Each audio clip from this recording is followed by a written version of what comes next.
nessa noite, ela não é uma palavra muito tranquila de falar e nem muito tranquila de ouvir, mas ela é extremamente necessária. E eu vou te pedir para repetir uma frase. Eu vou falar qual é a frase, você repete se você quiser, mas a frase é o tema dessa mensagem. E a frase é: eu tenho a obrigação de perdoar. Você pode repetir isso? Eu tenho a obrigação de perdoar. Você poderia, por favor, falar de novo? Eu tenho a obrigação de perdoar. Eu não sei se você acha que você tem a obrigação de perdoar, mas eu gostaria de te dizer: você tem obrigação de perdoar. Independente daquilo que te fizeram, de forma independente daquilo que vão ainda te fazer, eu gostaria muito de te falar nessa noite que você tem a obrigação de perdoar. E por que eu estou dizendo isso? Porque o que nós lemos lá em Mateus 18, a partir do verso 23, é uma parábola. E os irmãos sabem que parábola é uma história que não necessariamente é real, mas ela é uma história criada, pensada intencionalmente para se ensinar alguma coisa. Jesus, ele contou diversas parábolas, né? Jesus contou a parábola do bom samaritano, do filho pródigo, da ovelha perdida. Nenhuma dessas histórias necessariamente é real, mas Jesus entendia que elas tinham princípios muito importantes, e por isso ele se deu o trabalho de criar histórias para nos ensinar algumas coisas.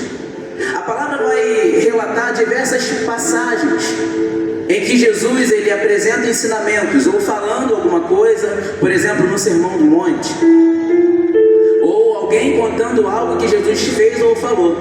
E não é o caso agora. O caso agora é de uma parábola. Jesus pensou em uma história, criou uma história para ensinar alguma coisa que ele considerava muito importante. Porque eu não vejo Jesus falar nada na Bíblia que não possa ser considerado muito importante. E aí, por que Jesus conta essa parábola? Se os irmãos observarem o capítulo 18, um pouquinho mais atrás, vai tratar do perdão do pecado de um irmão. E aí, Jesus está falando que se um irmão pecar contra você, vá até ele, conversa com ele, troca uma ideia, desenrola com ele, para resolver a situação. Se o irmão não te ouvir, se o irmão não quiser se consertar daquilo que ele te gerou, daquele pecado que ele cometeu, traz mais duas testemunhas, que ele tenha a oportunidade mais uma vez de se consertar. E se ele não se consertar, traz para a igreja, apresenta para a igreja, dá a ele mais uma chance diante do povo. E se ele não quiser se consertar, considere o gentio, considere o publicano. E o que é isso? É alguém que está à parte de nós, alguém que é diferente de nós, alguém que não pode ser considerado um dos nossos, porque não quis se corrigir do seu pecado. E aí é interessante que Jesus vai continuar dizendo, né? A gente fala muito sobre essa palavra, que o que ligarmos na terra será ligado nos céus, o que desligarmos na terra também será desligado nos céus. Está tudo dentro desse contexto. E aí no final da passagem, Pedro, o bonitão, ele vira para Jesus e fala: mestre, até quantas vezes eu tenho que perdoar o meu irmão? Até 7? Talvez na cabeça de Pedro ele estava muito bem. Por quê? Porque ele pergunta: mestre, até quantas vezes eu preciso perdoar o meu irmão? Quando ele mesmo diz até 7, talvez ele esteja pensando: eu estou disposto a perdoar até 7 vezes. É isso? Tá bom, Senhor?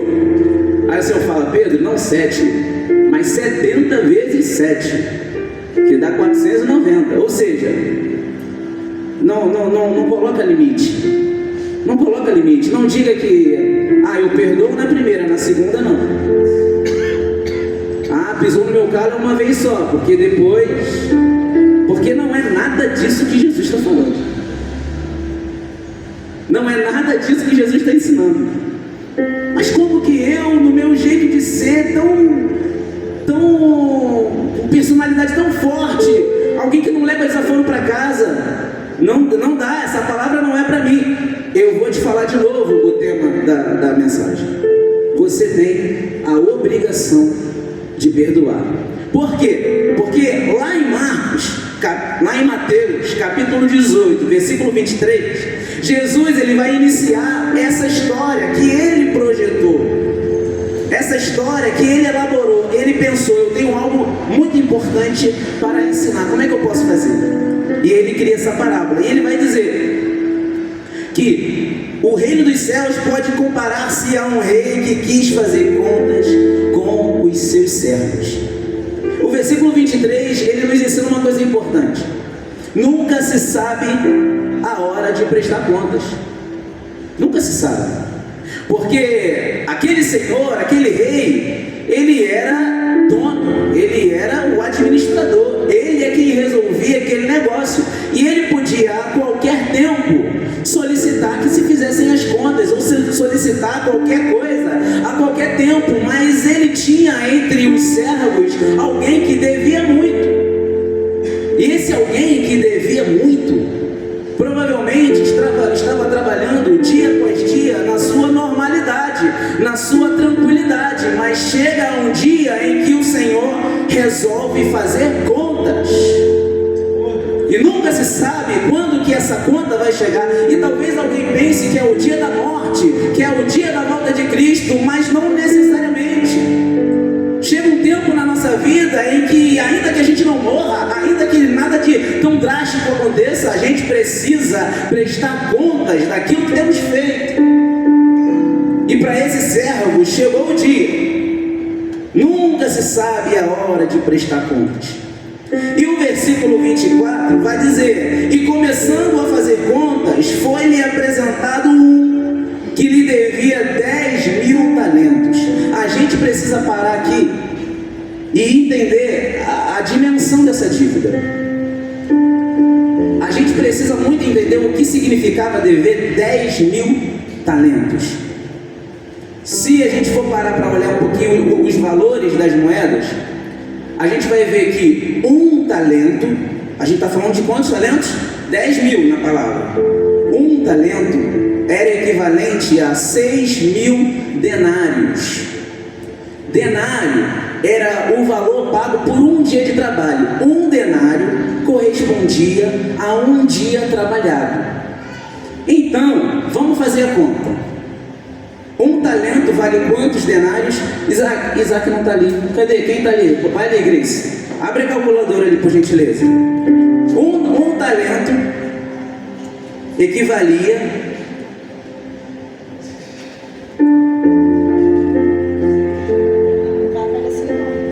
Não vai? Isaac colocou mais cedo. Colocou. Grace não sabe, gente, mas tudo bem.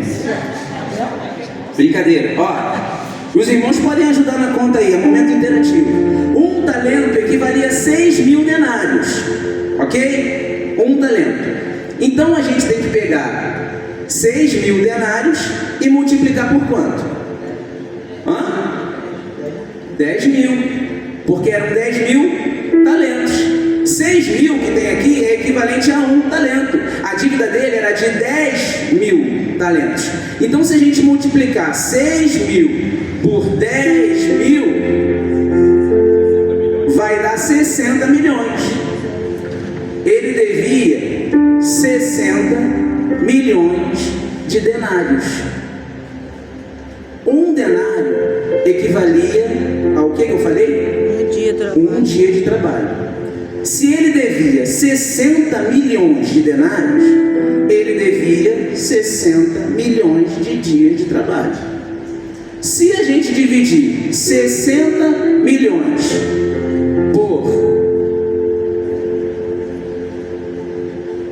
365, que é a quantidade de dias que tem em um ano, a gente vai chegar na quantidade de anos, certo? Alguém está fazendo a conta junto comigo? Quanto é que deu? 164.383 anos. Ou seja, chegamos à conclusão de que essa dívida era uma dívida impagável. Possível pagar essa dívida. Eu fiz algumas contas em casa baseado no valor do salário mínimo para ver em reais quanto que dava. Bem interessante, mas eu não vou fazer agora não, os irmãos podem fazer em casa, à vontade. Aproveita e treina matemática. Mas é isso, a gente vai ver que, é porque algumas coisas a gente não pode passar batido no texto, né? A gente precisa entender que essa dívida é uma dívida que fizesse ele o que fosse, ele não pagaria. Ele simplesmente não pagaria essa dívida. E é interessante, né? É interessante porque Jesus está contando uma parábola, porque ele quer ensinar alguma coisa. E ele começa dizendo que o Senhor, o Rei, alguém que era dono, o nosso Deus, resolveu prestar contas, resolveu ver como é que estavam as coisas, e ele encontra alguém, ele me encontra, ele te encontra, ele nos encontra, e ele percebe nesse encontro que a nossa dívida é uma dívida que não se pode pagar. Por que nós lemos Romanos? Porque Romanos vai falar que todos pecaram e destituídos foram da glória de Deus. Romanos não vai dizer que os cracudos pecaram. Romanos não vai dizer que as prostitutas pecaram. Romanos não vai dizer que os traficantes pecaram. Romanos não vai dizer que os mentirosos pecaram. O livro de Romanos vai dizer que todos pecaram e destituídos foram da glória de Deus. Para essa mensagem atingir o seu coração, é importante você entender que você é um pecador que estava destituído da glória de Deus, e quando Deus olhou, ele não te encontrou como bom, ele não te encontrou como justo, ele te encontrou como alguém destituído da glória dele. É interessante porque às vezes a gente se coloca num lugar à margem do pecado, porque a gente olha para o outro, e quando na minha aparência não tem nada que se condene, a gente falou até um pouquinho sobre isso na escola dominical lá em cima. Quando na aparência, naquilo que está visível, não tem nada de cara que te condena, você é alguém que faz o bem, você é alguém que paga os seus impostos, você é alguém que cumpre as suas obrigações, a gente começa a se colocar num lugar que não é o nosso lugar. Enquanto seres humanos, nós pecamos, nós fomos destituídos da glória de Deus. A nossa dívida era impagável. Poderíamos fazer o que fosse, nós não teríamos condições de resgate, porque aquilo que nos salvou foi preço de sangue, e sangue do Cordeiro, e sangue puro, e sangue limpo, e sangue imaculado, coisa que nós não teríamos condições de fazer. Qual é o tema dessa mensagem? Eu tenho a obrigação de perdoar. Eu digo, você tem a obrigação de perdoar. Você diz, eu tenho a obrigação de perdoar. E o versículo 25 apresenta uma sentença. Qual é a sentença para aquele que devia muito?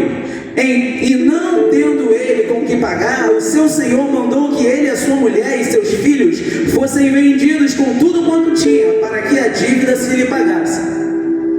Era comum para dívidas altas que o servo, o escravo, ele fosse vendido junto com a sua família, junto com seus filhos, para onde quer que fosse, eles poderiam ser vendidos juntos ou separados.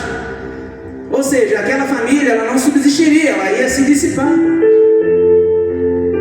Ninguém sabe se esses filhos eram pequenos, se eram velhos, se eram... Fato é, aquele senhor apresentou uma sentença. O seu senhor mandou que ele, sua mulher e seus filhos fossem vendidos. Ele não estava pensando sobre isso, ele já havia decidido sobre isso. Então, aquele servo, prostrando-se, o reverenciava, dizendo: Senhor, seja generoso para comigo e tudo te pagarei. Ele estava acreditando que ele tinha condição de pagar. Ele estava nutrindo uma esperança, não se sabe em que ele poderia pagar. Afinal de contas, ele não poderia pagar nem com a vida, nem prometendo trabalhar todos os dias, ele não pagaria. E isso me leva a refletir uma coisa: nós somos muito bons para pedir. Quando a gente quer, quando a gente está na dificuldade, quando a gente está no perrengue, a gente é muito bom para pedir. A gente pede e fala coisas que depois a gente nem vai fazer, mas a gente pede, porque Porque vem uma sentença, vem uma dificuldade e a gente se prostra. E a gente se coloca: Senhor, eu vou pagar, eu vou fazer, Senhor, me dá. A Bíblia vai nos contar uma história também, em Lucas 17, que vai falar sobre os 10 leprosos. O interessante dessa história é que Jesus está indo para Jerusalém, e ele entra, ele passa por uma aldeia, e ele avista os 10 leprosos o avistam, e vai dizer a palavra que eles levantaram a voz, dizendo: Senhor, tenha misericórdia de nós. Eles levantaram a voz. Está no plural ou está no singular? Não. Hã? Não. Aqui é português, é matemática. Eles levantaram a voz, está no plural. Isso significa que mais de um. Você confia na palavra de Deus? É assim que está escrito. Eles levantaram a voz, dizendo: Senhor, tem misericórdia de nós. E o Senhor teve misericórdia deles. O Senhor falou: vocês podem ir, se apresentem ao sacerdote. E enquanto eles estavam indo, todos ficaram curados. Como a Bíblia diz que eles levantaram a voz, eles, os 2, ou os 3, ou os 4, voltaram para agradecer, certo? Não, só um voltou para agradecer. Não dá para saber quantos, mas alguém falou: Senhor, Senhor. Mas depois que foi curado, acho que esqueceu. Não sei o que aconteceu. Não sei o que aconteceu. Não sei o que aconteceu com a gente depois que a gente foi curado. Eu não sei o que aconteceu comigo depois que eu consegui o emprego que eu esperava. Eu não sei o que aconteceu comigo depois que eu consegui o casamento que eu tanto sonhava. Eu não sei o que aconteceu comigo depois que eu consegui a faculdade que eu tanto almejei. Eu não sei o que aconteceu. Eu sei é que eu pedi, eu sei é que eu clamei, eu sei é que Deus fez, mas depois o que eu fiz? Onde eu estou nessa história? Onde eu me enquadro? Onde eu me encaixo? Onde eu fico? Louvado seja Deus. O versículo 27 vai falar que aquele Senhor, imagina Jesus contando, né? Coisa linda. Aquele Senhor movido de íntima compaixão. Esse é um termo que a gente vê algumas vezes na Bíblia, né? Íntima compaixão é uma empatia profunda, sabe? É querer realmente se colocar mesmo no lugar do outro, entender a dor do outro, viver a dor do outro, fazer algo de fato para ajudar o outro. E Jesus, alguns autores relatam histórias em que Jesus, movido de íntima compaixão, e aqui Jesus está contando uma história e ele diz: aquele Senhor, movido de íntima compaixão. Tudo aqui se trata do nosso Deus, tudo aqui se trata do Todo-Poderoso. Soltou e perdoou-lhe a dívida. Seria muito bonito se a história terminasse aqui. Seria lindo se a história terminasse aqui, mas a história não termina aqui. Eu parei no versículo 27, agora a gente precisa ler do 28 até o 35. Mateus capítulo 18, versículo 28.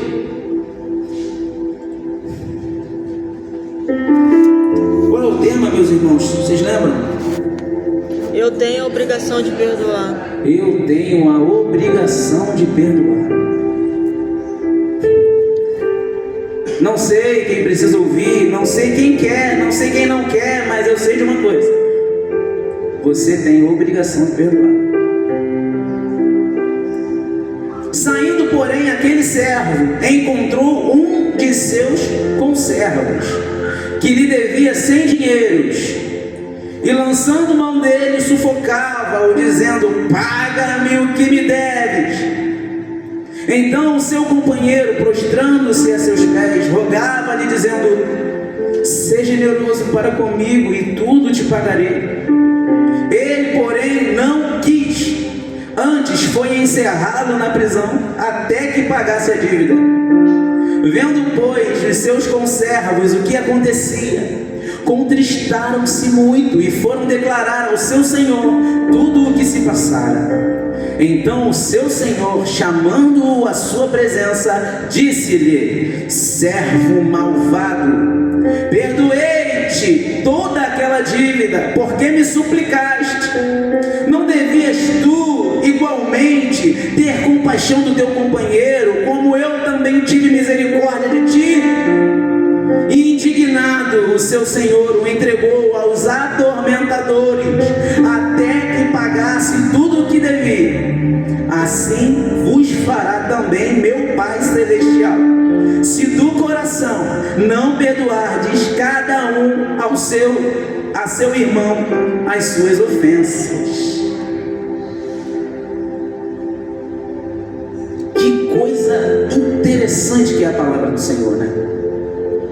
Porque Jesus, Ele está falando para a gente. Jesus, Ele está ensinando para a gente. Porque aquele homem que teve a sua dívida perdoada, alguém também tinha uma dívida com ele. A Bíblia vai dizer que um dos seus conservos, que conservo é colega de trabalho, alguém que servia junto, alguém que pertencia ao mesmo Senhor, talvez alguém que pudesse ser considerado irmão. E aquele que teve a dívida perdoada, ele também tinha algo a receber de alguém. Só que essa proporção, ela é muito interessante. Quem devia para ele devia 100 dinheiros, e 100 dinheiros é a mesma coisa que 100 denários. E 100 denários equivalem a quantos dias de trabalho? Não é difícil. Quantos? 100 dias de trabalho. Um denário, um dia. 100 denários, 100 dias. 100 dias de trabalho é pouco? Não é pouco. Não é pouco.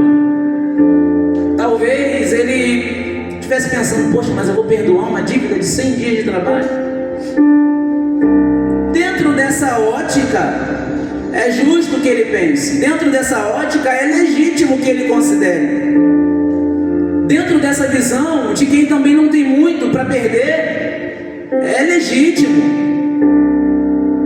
Mas ele tinha acabado de ser perdoado de uma dívida de vida. Não dá para comparar uma dívida com a outra. A gente fez a conta aqui. 60 milhões, não foi isso que deu? Ele devia 60 milhões de denários e ele não foi capaz de perdoar quem lhe devia 100. Porque ele foi muito bom para pedir. Ele foi muito persuasivo para pedir.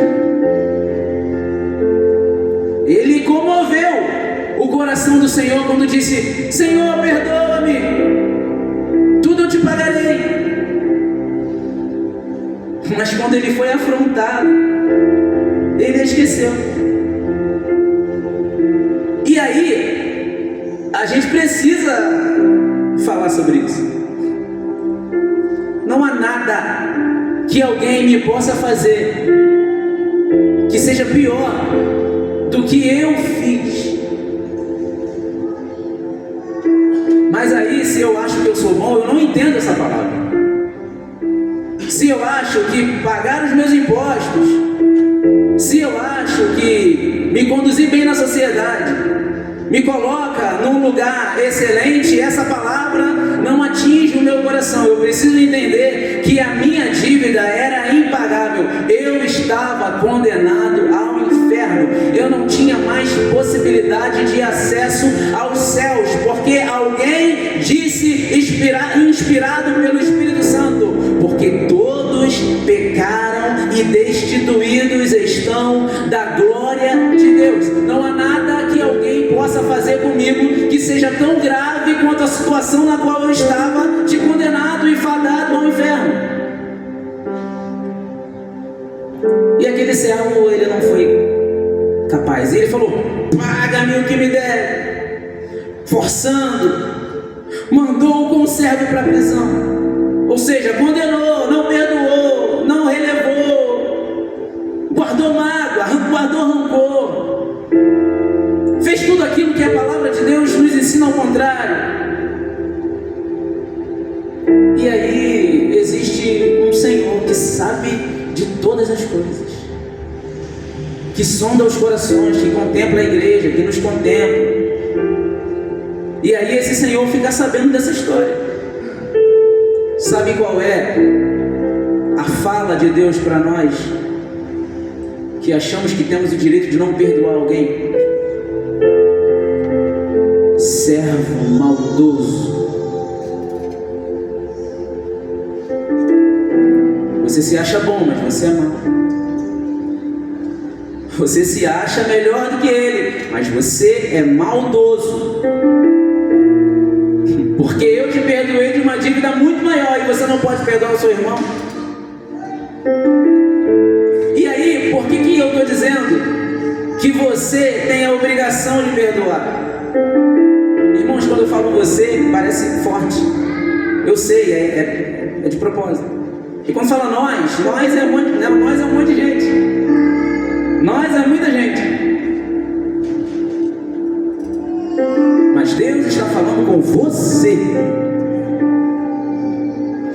Deus está falando com você. Quando eu digo que você tem a obrigação de perdoar, é por algo simples. Se você não perdoar, você vai para o inferno. Você vai para o inferno. Simples, assim. Desse jeito. Quando chegar o juízo, você que não perdoou, não me interessa. Não importa. É irrelevante o motivo que você vai apresentar pelo qual você não perdoou. É duro. É duro.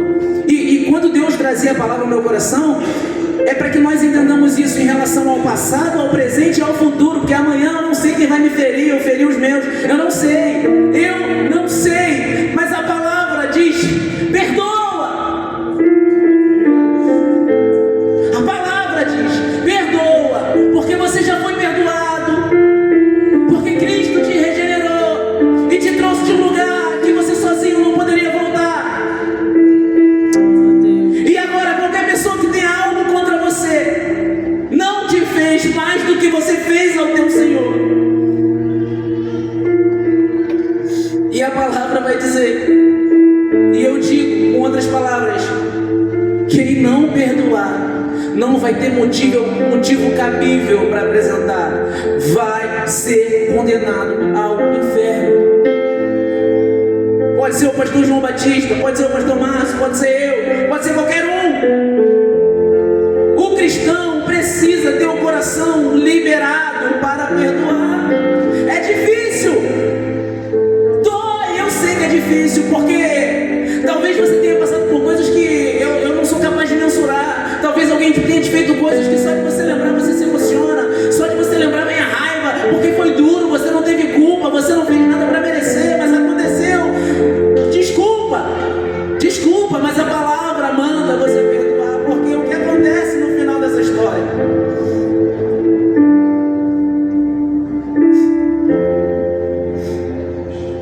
Indignado, o seu senhor o entregou aos atormentadores até que pagasse tudo o que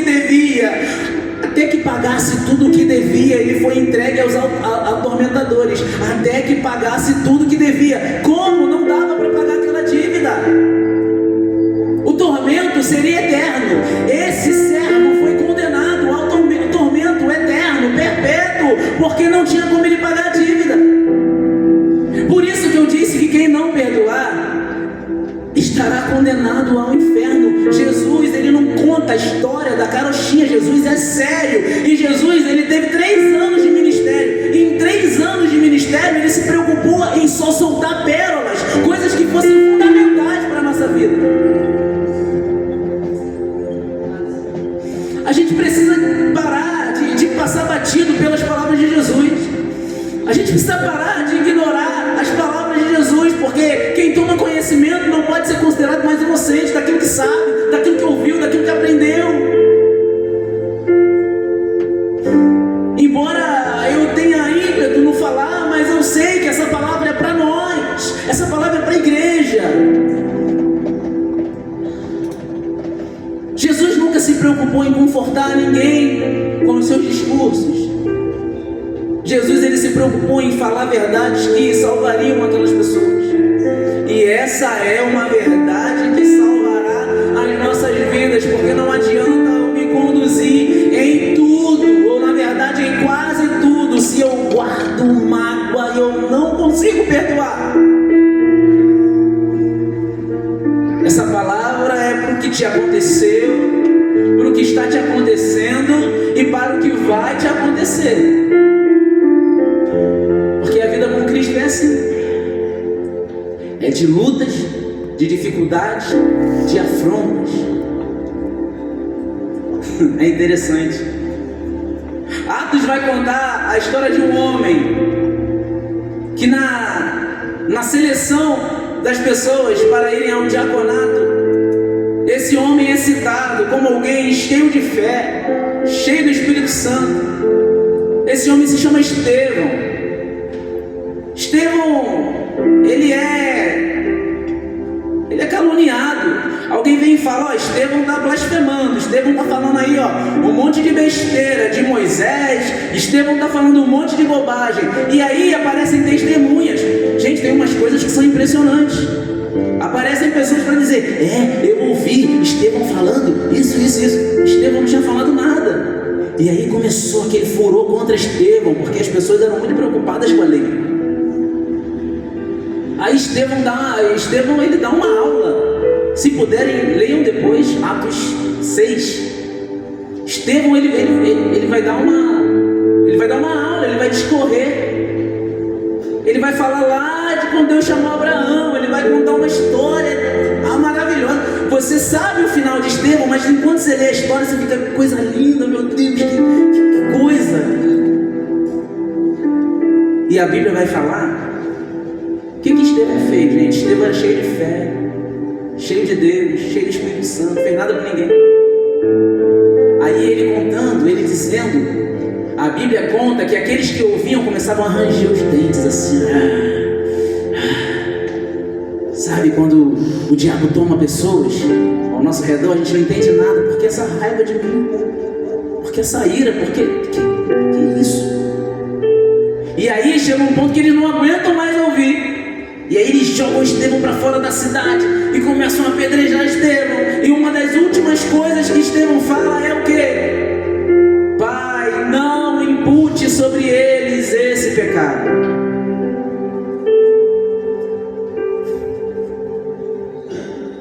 Surreal. Inimaginável. Imagina, Vitor, você fortão. Os caras de Deus livre e guarde em nome de Jesus. Às vezes eu falo um negócio, mas é só para ilustrar. Os caras te juntam por nada, Vitor. Não fez nada com ninguém. O que Vitor fez com alguém? Trabalha na dele, educado. Os caras te juntam. É bico, é chute, é soco, é te arrebentando e para matar, não é para... Aí você fala assim, não lhes impute esse pecado. Foi isso que Estevão fez. Então, amados, para nós encerrarmos, é duro, é palavra de confronto, mas é palavra do Todo-Poderoso para a igreja. A gente precisa perdoar. A gente precisa perdoar. A igreja, o cristão, precisa perdoar. Eu costumo dizer, eu falei para os adolescentes uma vez, quando a Bíblia diz, honra teu pai e a tua mãe para que se prolonguem os teus dias na face da terra. Jesus, esse mandamento, Deus ele não fala, honre seu pai e sua mãe se eles forem legais, para que se prolongue o teu dia. Honre seu pai e sua mãe se eles não te irritarem. Honra, não. Ah, mas meu pai me abandonou. Mas Deus diz: honra seu pai e a sua mãe, para que os seus dias se prolonguem na terra. E a palavra de hoje é: se vocês não perdoarem aqueles que te ofendem, meu pai também não vai perdoar vocês. Quando o mancebo de qualidade esteve com Jesus, ele disse: bom mestre, que devo fazer para herdar a vida eterna? Jesus fala: por que me chamas bom? Por quê? Ninguém é bom. Bom é o Pai. Bom é o meu Pai. Jesus quis dizer que ele não era bom? Não. Ele quis apontar de onde emanava toda a bondade, e só dele. Como que eu vou me considerar bom ou melhor ou qualquer coisa? Ser cristão também é um exercício de humildade e entendimento de que nós somos pó e de que nós somos totalmente dependentes da graça de Deus. Então, se nós quisermos herdar os céus, além de todos os mandamentos que nós já conhecemos, hoje Deus reforça um para a igreja: você tem a obrigação de perdoar, para que você seja perdoado e alcance a vida eterna no tempo oportuno. Louvado seja o Senhor por essa palavra. Eu agradeço essa rica oportunidade em nome do Senhor Jesus.